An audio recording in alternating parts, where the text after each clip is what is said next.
ছোট মাছের ঝাল বা চচ্চড়ি এইভাবে রান্না করলে স্বাদ হয় সবচেয়ে বেশি। যে কোনো ছোট মাছ রান্না করতে গেলে যে সমস্যাগুলোর মধ্যে আমাদের পড়তে হয় সেটা হচ্ছে ছোট মাছগুলো সবথেকে নরম হয়, যেটা ভাজতে গেলে ভেঙে যায়। আর যেহেতু আজকে ছোট মাছের মধ্যে আমি পাবদা মাছ দিয়ে করছি, পাবদা মাছের আঁশ নেই। যে কোনো আঁশ ছাড়া মাছ ভাজতে গেলে তেল ছিটকে আসে, যেটা আমাদের খুব সাবধানে করতে হয়। আজকের এই ভিডিওতে পেয়ে যাবেন কিভাবে ছোট মাছ ভাজলে একটুও ভাঙবে না, আর আঁশ ছাড়া মাছগুলো যখন ভাজবেন একটুও তেল ছিটকে গায়ে আসবে না, আর কিভাবে রান্না করলে সবথেকে সুস্বাদু একেবারে পারফেক্টভাবে মাছের ঝাল বা চচ্চড়ি রান্না করতে পারবেন। নমস্কার বন্ধুরা, আমি সোমার রান্নাঘরে আপনাদের সবাইকে অনেক অনেক স্বাগত। আজকে আমি একটা ছোট মাছের চচ্চড়ি রেসিপি নিয়ে চলে এসেছি। আমি এখানে পাবদা মাছ নিয়েছি। আপনারা চাইলে এটা যে কোনো ছোট মাছ দিয়ে তৈরি করতে পারেন। আর নিয়েছি দুটো কাঁচা টমেটো। মাছটাকে কেটে ধুয়ে পরিষ্কার করে রেখেছি। দিয়ে দিচ্ছি পরিমাণ মতো লবণ, দিয়ে দিচ্ছি সামান্য একটু হলুদ গুঁড়ো। লবণ আর হলুদ মেখে মাছগুলোকে 10 থেকে 15 মিনিট রেখে দেব। এতে করে মাছের মধ্যে লবণ ঢুকবে, মাছগুলো রান্নার পর খেতে ভালো লাগবে। মাছগুলো লবণ হলুদ মাখানো থাকুক, এদিকে কাঁচা টমেটোগুলোকে দেখুন আমি এইভাবে পাতলা পাতলা করে কেটে নিচ্ছি। টমেটোর যে বোটার দিকটা থাকে, এটা খাওয়া আমাদের স্বাস্থ্যের জন্য ভালো নয়, সেজন্য বোটার দিকটা সবসময় এইভাবে কেটে ফেলে দিয়ে তারপর রান্নায় ব্যবহার করবেন। টমেটোটা কেটে নিলাম আর চলে আসলাম মূল রান্নায়। গ্যাস অন করে কড়াই বসিয়ে দিয়েছি, দিয়ে দিচ্ছি সর্ষের তেল। এই মাছের চচ্চড়িটা কিন্তু সর্ষের তেলেই বেশি ভালো লাগবে খেতে।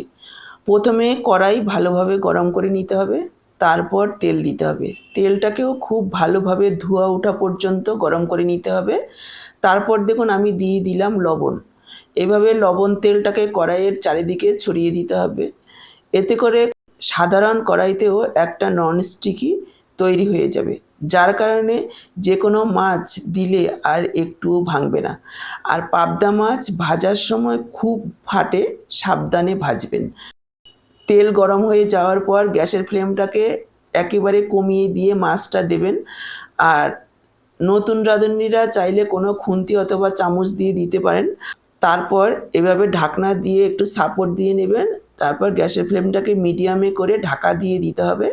ঢাকা দেওয়ার 1-2 মিনিট একটু ভেজে নিয়ে মিডিয়াম ফ্লেমে তারপর মাছগুলোকে উল্টে দিতে হবে। উল্টে দিয়ে আবারও ঢেকে দিয়ে মাছগুলোকে ভাজতে হবে। দেখতেই পেলেন যে আমি কিভাবে ভাজলাম। দেখুন একেবারে হালকাই ভেজেছি, খুব বেশি কড়া করে এই মাছ ভাজবো না, তাহলে স্বাদ নষ্ট হয়ে যায়, মাছগুলোও চিপসে যায়। যেহেতু জ্যান্ত টাটকা মাছ, খুব বেশি ভাজার প্রয়োজন নেই। দেখতেই পেলেন একটাও মাছ ভাঙেনি। প্রথম ব্যাচের মাছগুলো যেভাবে ভেজেছি সবগুলো ঠিক একইভাবে ভেজে নেব। এখানে যেহেতু আমার প্রায় 8-9টা মাছ রয়েছে, সেজন্য আমি 3 বারে ভাজবো মাছগুলোকে। দেখুন কতটা সুন্দরভাবে উল্টে যাচ্ছে, একটু কড়াতে লেগে যাচ্ছে না মাছগুলো। আর এইভাবে ভাজলে একটু ভাঙবেও না। এভাবে সবগুলো মাছ আমি ভেজে নেব। সবগুলো মাছ এভাবে ভেজে তুলে নিলাম। বাকি যে তেলটা রয়েছে তার মধ্যে দিয়ে দিলাম 1/2 চা চামচ কালো জিরে, আর দিয়ে দিলাম কেটে রাখা কাঁচা টমেটো। আমি এটা কাঁচা টমেটো দিয়ে করছি, আপনারা চাইলে এটা পাকা টমেটো দিয়েও করতে পারেন। টমেটোটাকে একটু ভেজে নেব, নাড়াচাড়া করে নিয়ে ঢেকে দিচ্ছি 2-3 মিনিটের জন্য। এই সময় আমি একটা মশলা তৈরি করে নিচ্ছি। দেখুন একটা মিক্সচার জারে নিয়ে নিলাম 1 চা চামচ কালো সর্ষে, 1 চা চামচ হলুদ সর্ষে। আপনারা চাইলে পুরোটা কালো সর্ষে দিয়েও করতে পারেন, আবার চাইলে হলুদ সর্ষে দিয়েও করতে পারেন। সাথেই দিয়ে দিলাম 3টে কাঁচা লঙ্কা এভাবে টুকরো করে। ঝালটা আপনারা নিজেদের পরিমাণ বুঝে দেবেন। এবার পরিমাণ মতো জল দিয়ে একেবারে মিহি একটা পেস্ট তৈরি করে নেব। যদি খুব বেশি ঝাঁঝ চাইছেন তাহলে কালো সর্ষে দিয়ে করবেন, আর যদি ঝাঁঝ পছন্দ না হয় তাহলে হলুদ সর্ষে দিয়ে করবেন। তারপর দেখুন এইভাবে একটা মিহি পেস্ট তৈরি করে নিয়েছি। আর একটু জল দিয়ে সর্ষে পেস্টটাকে একটু পাতলা করে রাখলাম। আর টমেটোটা দেখুন ভাজা ভাজা হয়ে গেছে। এইভাবে ভেজে নিলে খেতে ভালো লাগবে। এবার আমি যোগ করে দিলাম 1/2 চা চামচ পরিমাণ হলুদ গুঁড়ো, হাফ চা চামচ কাশ্মীরি লাল লঙ্কার গুঁড়ো। এতে কোনো রকম ঝাল হবে না, কালারটা সুন্দর হবে। সম্পূর্ণ অপশনাল, আপনারা চাইলে নাও দিতে পারেন। একটু নাড়াচাড়া করে মিশিয়ে নিলাম। এবার আমি যোগ করে দিলাম হাফ চা চামচ পরিমাণ জিরের গুঁড়ো। এভাবে গরম তেলে হলুদ গুঁড়ো আর কাশ্মীরি লাল লঙ্কার গুঁড়ো মিশিয়ে নিলে কালারটা খুব সুন্দর আসে। এবার দেখুন যে সর্ষে পেস্টটা ছিল আমি এইভাবে ছেঁকে দিচ্ছি। এভাবে ছেঁকে দিলে কি হবে, অনেক সময় সর্ষে বাটা খাওয়ার কারণে অনেকেরই পেটে ব্যথা করে বা পেটের সমস্যা হয়। এভাবে ছেঁকে দিলে সর্ষের যে পাতা পাতাগুলো থাকে সেগুলো আর ঝোলের মধ্যে থাকবে না, এগুলোই পেটে গিয়ে সমস্যা করে। এবার একটু জল দিয়েও দেখুন আমি এইভাবে ছেঁকে নিলাম, খুব সুন্দরভাবে ছেঁকা হয়েছে। যে পাতা পাতাগুলো রয়েছে সেগুলো আমি এইভাবে ফেলে দেব। আপনারা চাইলে এভাবে না ছেঁকেও রান্নাটা করতে পারেন। এবার মিডিয়াম ফ্লেমে 1-2 মিনিট এভাবে একটু নাড়াচাড়া করে কষিয়ে রান্না করে নেব। খুব বেশি অনেক সময় ধরে কষানোর প্রয়োজন নেই, তাহলে সর্ষে বাটা তেতো হয়ে যেতে পারে। রান্নায় সবসময় বড় দানার সর্ষে ইউজ করবেন, তাহলে আর সর্ষে বাটা তেতো হয় না। আর ছোট দানার সর্ষেটা সবসময় ফোড়নে ব্যবহার করতে হয়।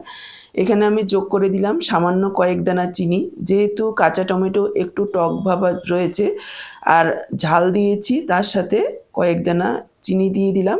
এতে করে স্বাদটা খুব ভালো হবে। আপনারা যদি অপছন্দ করেন তাহলে চিনিটাকে স্কিপ করবেন। দেখুন আরও 2 মিনিট মতো মশলাটাকে কষিয়ে নিয়েছি। এবার আমি যোগ করে দেব জল। জলটা আপনারা কতটা প্রয়োজন সেই পরিমাণ বুঝে যোগ করতে পারেন।